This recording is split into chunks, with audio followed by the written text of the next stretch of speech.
It was a normal Tuesday morning when everything changed. The massive alien ship appeared in Earth's orbit without warning. Global radar systems went crazy. News channels cut to emergency broadcasts. Yet within hours, the initial panic gave way to something unexpected: curiosity. John Calloway stood at the window of the White House Situation Room, his coffee growing cold in his hand. As a former Navy SEAL, he had faced many dangers, but nothing like this. "They're requesting to land," said Lisa Warren, pushing her glasses up her nose. The NASA astrophysicist had been rushed to Washington within an hour of the ship's arrival. They sent the message in perfect English. President George Howard nodded slowly. "Let them know they can land at Andrews Air Force Base and get the UN on the line." The aliens called themselves the emissaries of the Galactic Council. They looked almost human, except for their bluish skin and eyes that were too large. They requested an immediate meeting with Earth's leaders. 3 days later, John watched from the back of the United Nations Hall as representatives from every major world government gathered. The room buzzed with tension and excitement. The lead alien, who called himself High Emissary Krax, took the podium. His voice was smooth and clear. "People of Earth, the Galactic Council has observed your planet for some time. We have determined that your civilization has developed without proper supervision. This is most irregular and cannot continue." A murmur ran through the crowd. President Howard leaned forward, his face serious. "The Council requires your immediate surrender and integration into our system. Your military forces will disband. Your governments will accept Council oversight. Your technologies will be evaluated and controlled. This is not a request." The hall fell completely silent. John felt his muscles tense, ready for action that wouldn't come. President Howard stood up slowly. He straightened his tie, cleared his throat, and approached the microphone. "High Emissary, we appreciate your visit to Earth. However, I must decline your offer." Krax blinked his large eyes rapidly. "This is not an offer. It is a directive." "I understand," Howard said with a small smile. "But that's not going to work for us. Perhaps we should discuss trade agreements instead." The alien's mouth opened and closed several times. "You do not understand. The Council controls over 200 species across this galaxy, and we're happy to meet them all," Howard replied, "as equals." "This is unacceptable." Krax's voice rose slightly. "Without Council guidance, you will bring chaos to the galactic order." The president shrugged. "We've managed just fine so far." "Then you leave us no choice. The Council will convene to discuss more forceful measures." Howard's smile didn't waver. "If that's your decision. In the meantime, may I introduce John Calloway? He will serve as Earth's first ambassador to your council." John stepped forward, extending his hand in greeting. Krax stared at it like it might bite. "The Council has never been rejected before," Krax said. "First time for everything," John replied. After the aliens departed, the world leaders gathered in a smaller room.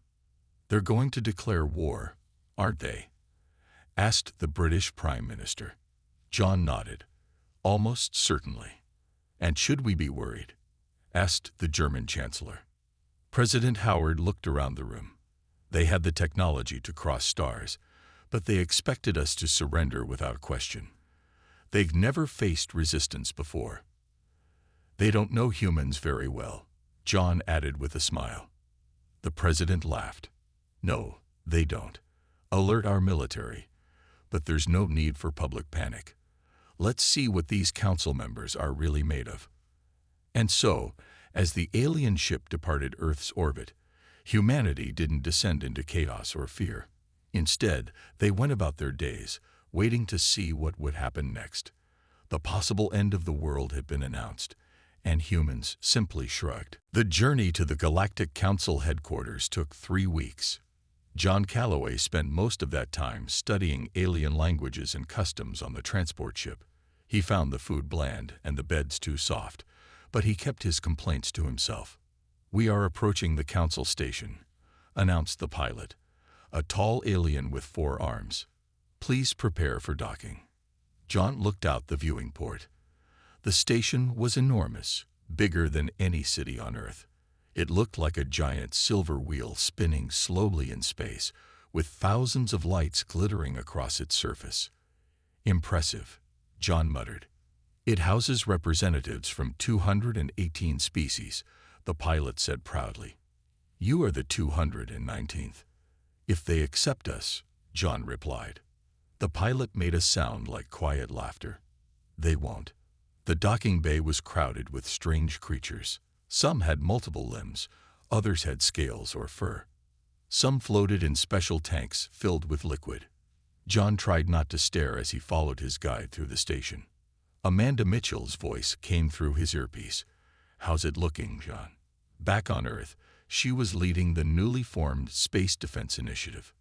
Big, crowded, lots of different aliens. I stick out like a sore thumb. That's kind of the point, Amanda said. Remember, we need information more than friendship right now. The council chamber was a massive round room with rising seats like a sports arena. John was led to a small platform in the center. Hundreds of alien eyes watched him. The human representative will now hear the council's decision, announced a tall, thin alien with gray skin. The head counselor, a creature with tentacles and 3 eyes, spoke in a booming voice.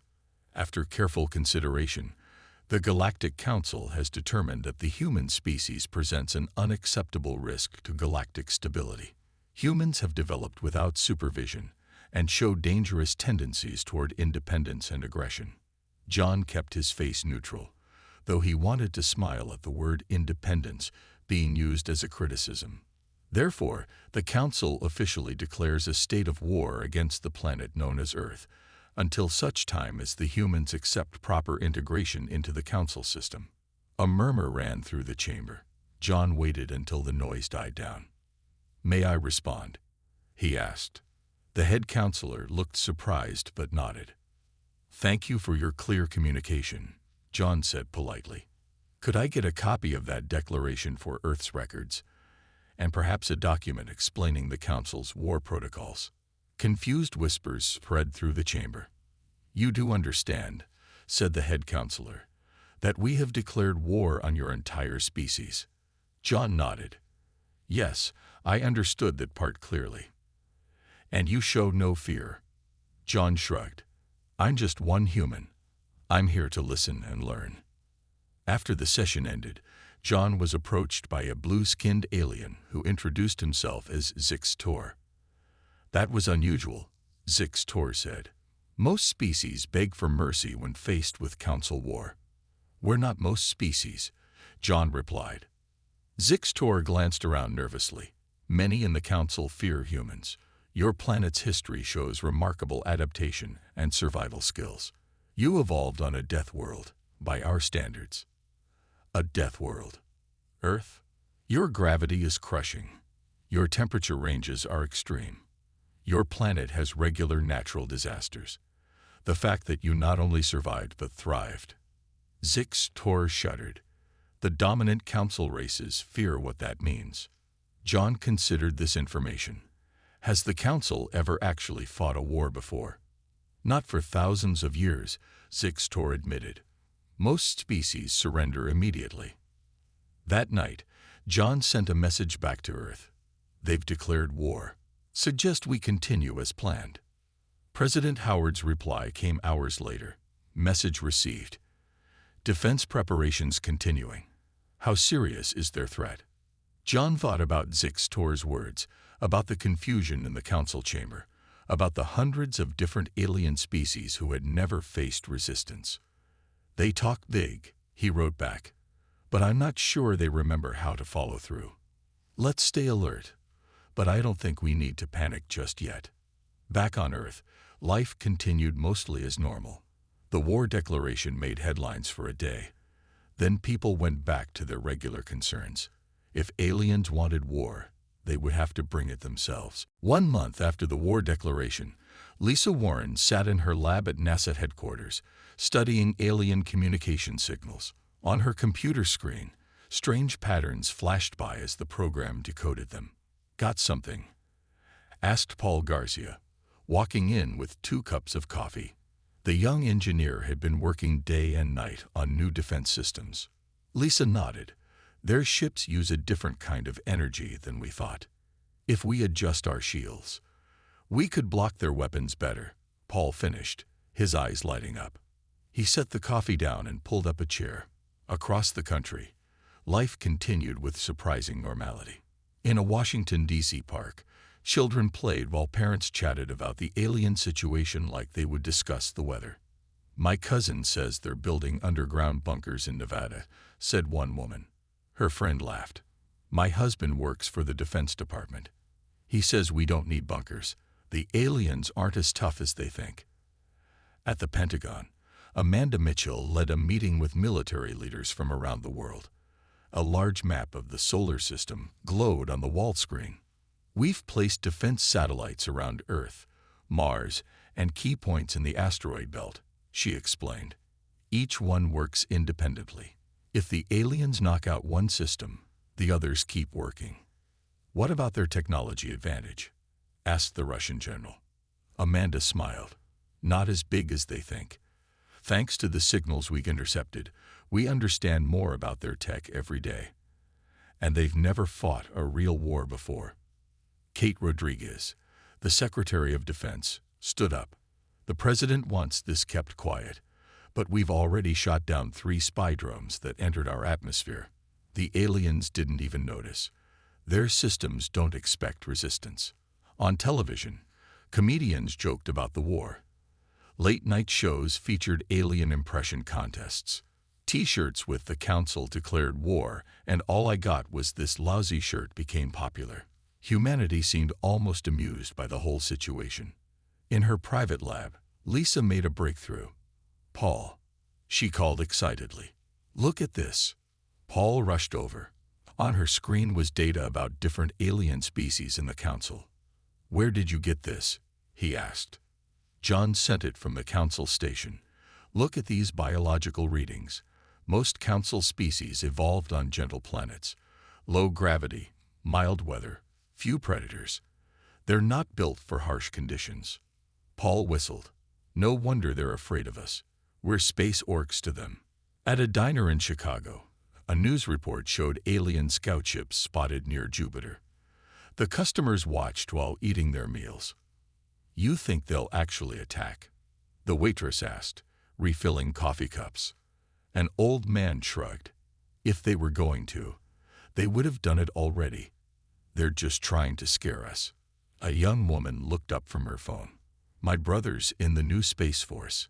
Says our ships can move twice as fast as theirs.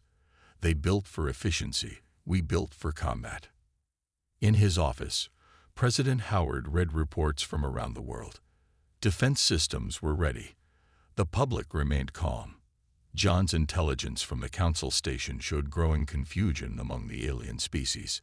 "Sir," his aide said, "the first alien scout ships have entered the asteroid belt. Should we issue a public warning?" The president thought for a moment. "No. Let people go about their lives. If we act scared, we've already lost." In space, Eric Patterson stood on the bridge of Earth's first space destroyer, Defiance. The ship hid behind a large asteroid, watching the alien scouts pass by. "They're scanning, but not very carefully," reported his second-in-command. "Should we engage?" Eric shook his head. "Not yet. Let them come closer. Let them think they're in control." On his screen, 5 more human ships reported in, all hidden throughout the asteroid belt. The aliens had no idea what was waiting for them. Earth continued turning. People went to work, children attended school, and life carried on. The war that was supposed to terrify humanity had instead become background noise, just another problem that humans would solve when the time came. Captain Eric Patterson stood on the bridge of the Defiance, watching the alien fleet approach. 20 Council ships moved slowly through the asteroid belt, their formations tight and orderly. Too orderly. "They're moving like they're on parade, not in combat," Eric noted. "No scouts ahead, no flanking positions." Adam Clark, the communications specialist, looked up from his station. "Sir, I'm picking up their signals." They're confused. They expected Earth ships to meet them at the edge of the solar system. "They expected us to follow their war manual," Eric said with a small smile. "Let's give them a proper welcome. Signal Olivia's fighters to get ready." Across the asteroid belt, 5 Earth ships remained hidden, their engines cold, waiting for the command. On the lead alien vessel, Commander Traz watched the sensor screens with growing frustration. "Where are they?" "Our intelligence said they had ships." "Perhaps they fled back to their planet," his second suggested. "No," Traz said. "Humans do not flee. Send the surrender demand anyway." Adam received the message on the Defiance. "Sir, they're asking for our immediate surrender. They say they'll spare Earth if we disable our ships now." Eric laughed. "Send this reply. We welcome the Council fleet to the Sol system. We invite you to discuss peaceful resolution before any hostile action is taken." The alien commander stared at the human message in disbelief. "They want to talk. Now, we are here to conquer them." "Sir," his sensor officer called, "I'm detecting something strange in these asteroids." Before Traz could respond, 6 human ships suddenly appeared, rising from behind asteroids, powering up weapons that had been dormant. "Captain," Adam reported, "they're charging weapons." Eric nodded. "Tell Olivia to launch fighters. Defensive positions only until they fire first." From the Defiance and 2 other ships, small fighter craft stringed out. They moved in an unusual pattern, crossing paths and looping around each other. On the alien flagship, Traz watched in confusion. "What are they doing?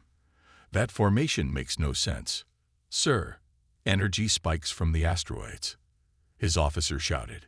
Hidden in the asteroids, special weapons platforms powered up, targeting the alien ships from behind. "Fire," Traz ordered, focusing on the strange fighter formation. Alien weapons lashed out, but the fighters suddenly scattered in all directions. Not one was hit. "Now," Eric commanded. The Defiance fired first, followed by the other Earth ships. At the same moment, Olivia's fighters attacked from multiple directions, and the hidden asteroid platforms opened fire from behind. 3 alien ships exploded immediately. 2 more lost engines and drifted helplessly. "What is happening?" Trad shouted as his ship shook from a direct hit. "How are they coordinating this attack?" Adam intercepted the alien communications. "Sir, they're in complete disarray. They've never faced this kind of fighting before." On her fighter, Olivia Bennett rolled away from enemy fire and targeted an alien engine section. "These guys fly like they learned from a textbook," she said to her squadron. "Use that against them." The battle lasted less than 20 minutes. 5 alien ships destroyed, 7 damaged and drifting, the rest retreating at maximum speed. On the Defiance, Eric received the damage reports. "Any casualties?" 3 fighters damaged. "Sir, no deaths. Minor damage to the Iowa's shield systems. That's all." Eric nodded. "Send a message to Earth. First engagement complete. Council forces retreating. Minimal damage to our forces." Adam worked at his console for a moment. "Sir, I'm intercepting their communications back to the Council. They're scared.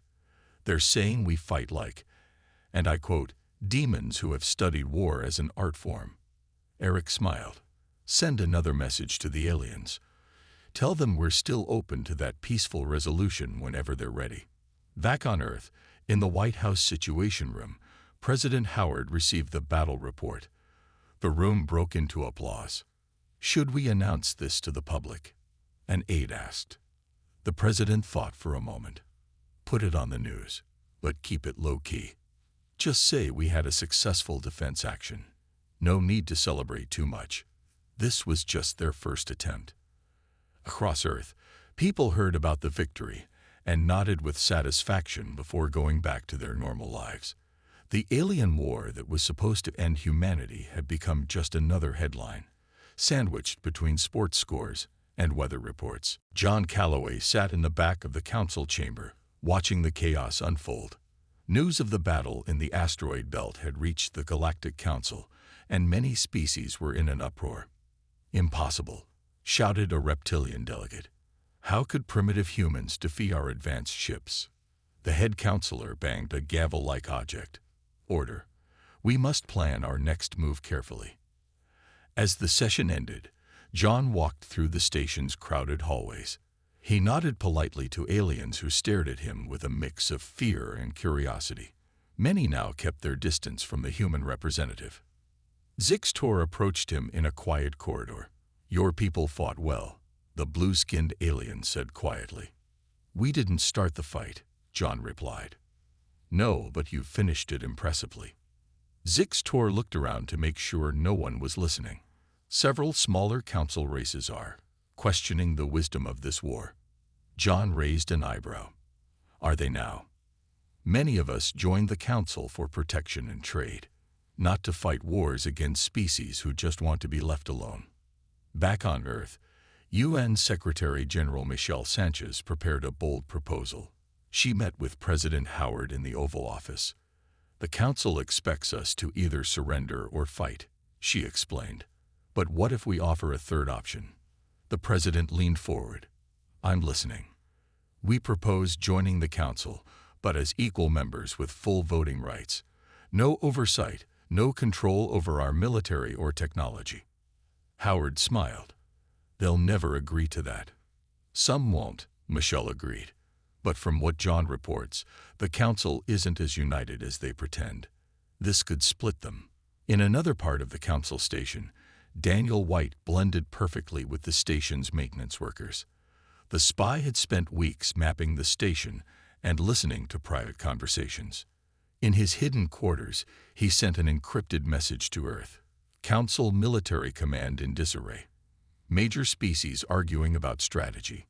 They've never faced a species that fights back effectively. No consensus on next steps." John received a message from Earth with new instructions. The next day, he requested a formal meeting with representatives from 7 smaller council races. "Thank you for meeting privately," John said as the aliens gathered in a small conference room. "I bring a proposal from Earth." The aliens listened intently as John outlined Michelle's plan.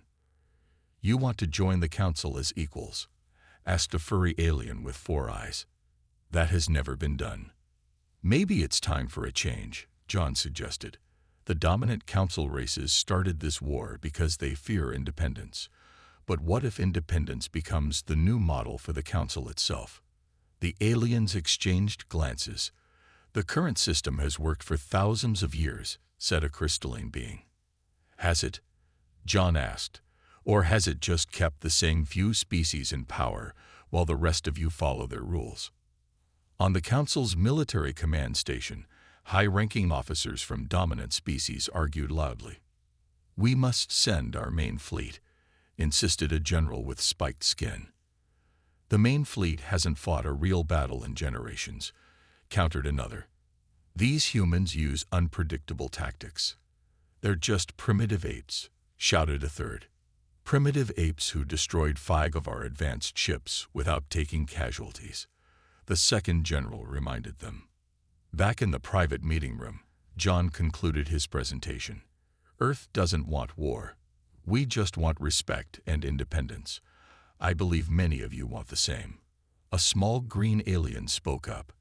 "If we support this plan, the dominant races will punish us." "Not if enough of you stand together," John said. "And not if you have Earth as an ally." As John left the meeting, he sent a message to President Howard. "Seeds planted. Several races showing interest.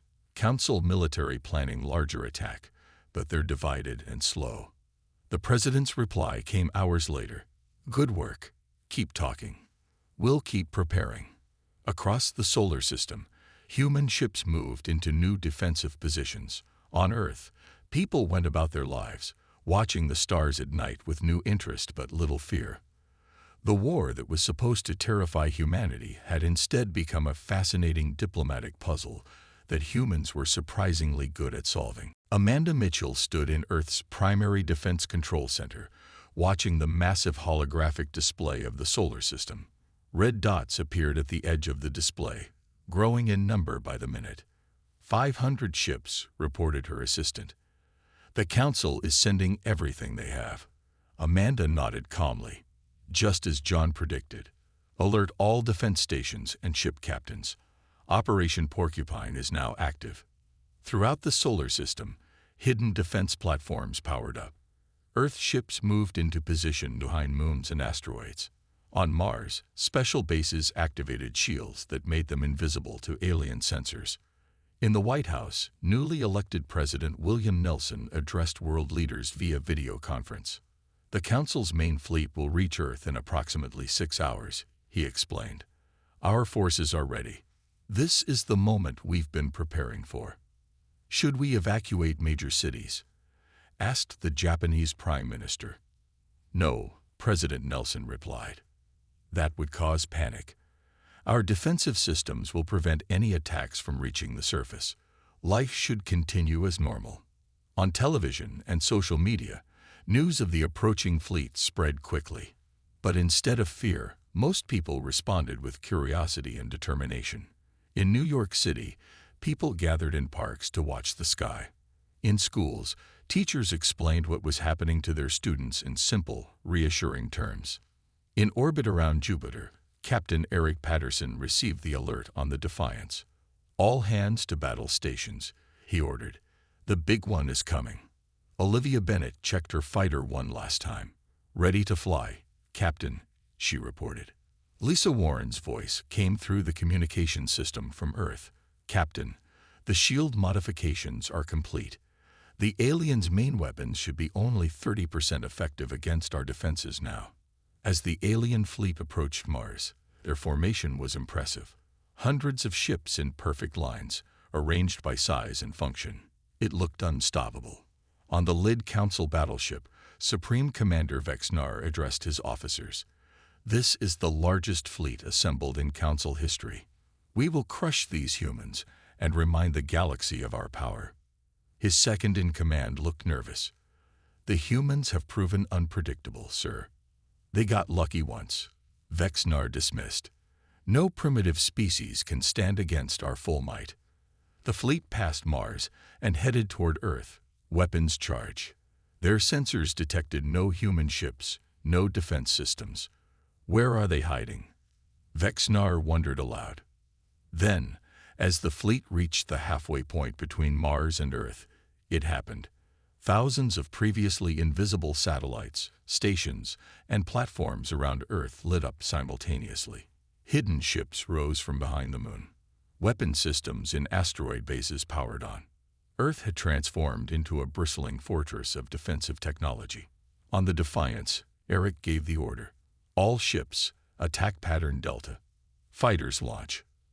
Olivia led her squadron toward the alien fleet from behind. Meanwhile, Earth's orbital defenses opened fire from the front. The Council fleet found itself caught in a deadly crossfire. Impossible, Vexnar shouted as his flagship shook from multiple hits. How did they build all this in secret?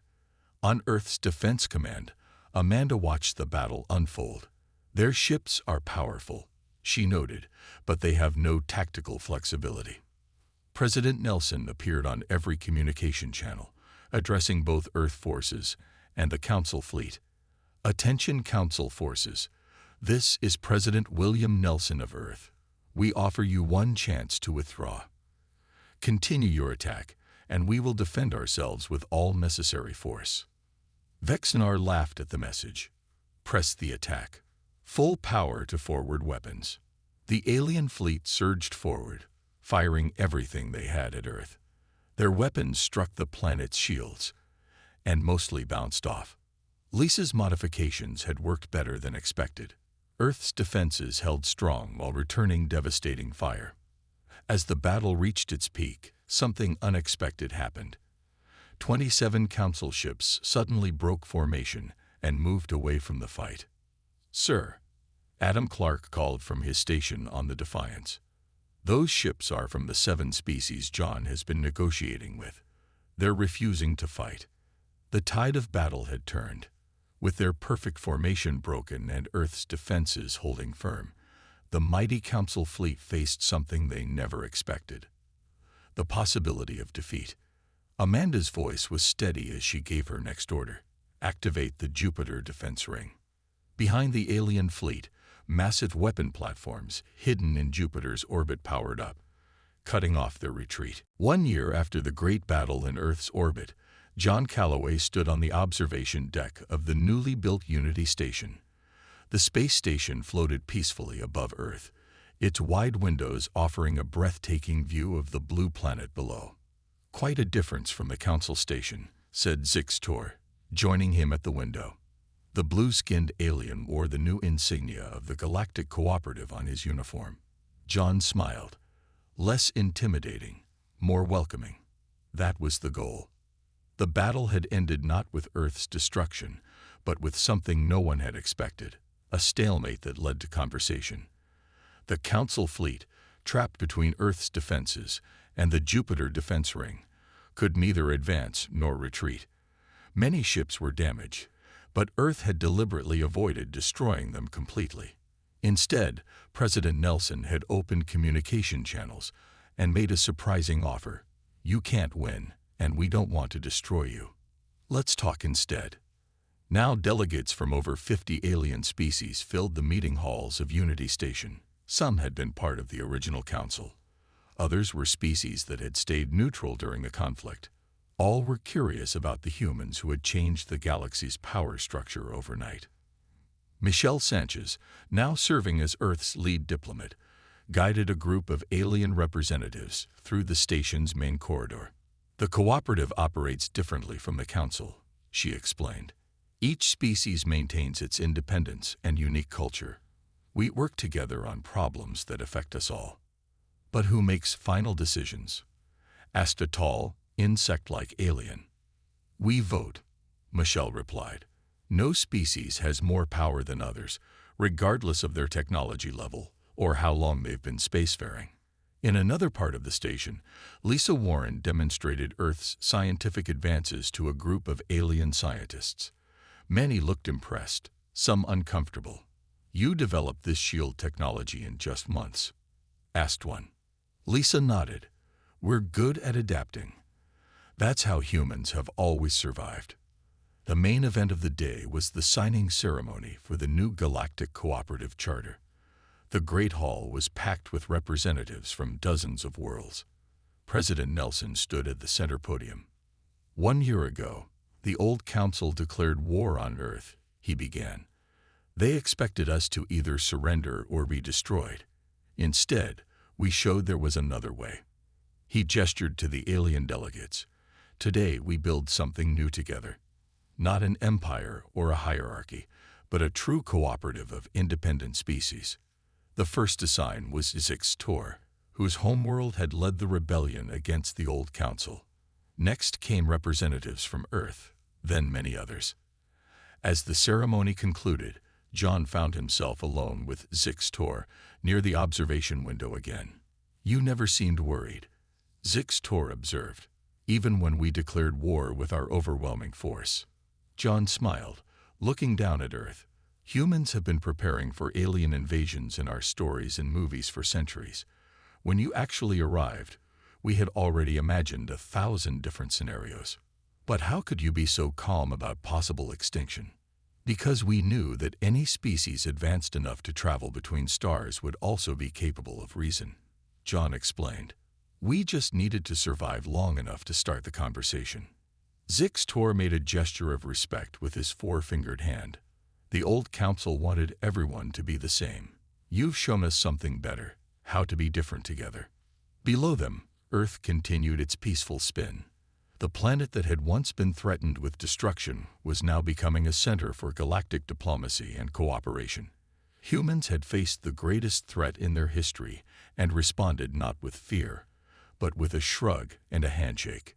In homes across Earth, people still went about their daily lives. The war that was supposed to end humanity had instead opened a door to the stars. Children now dreamed of visiting alien worlds. Scientists worked with beings from distant systems. Diplomats learned languages no human throat could naturally pronounce. The galaxy had declared war, and humans had answered with peace, not from weakness, but from the strength of knowing exactly who they were and what they could do. And that, as it turned out, was exactly what the galaxy had needed all along.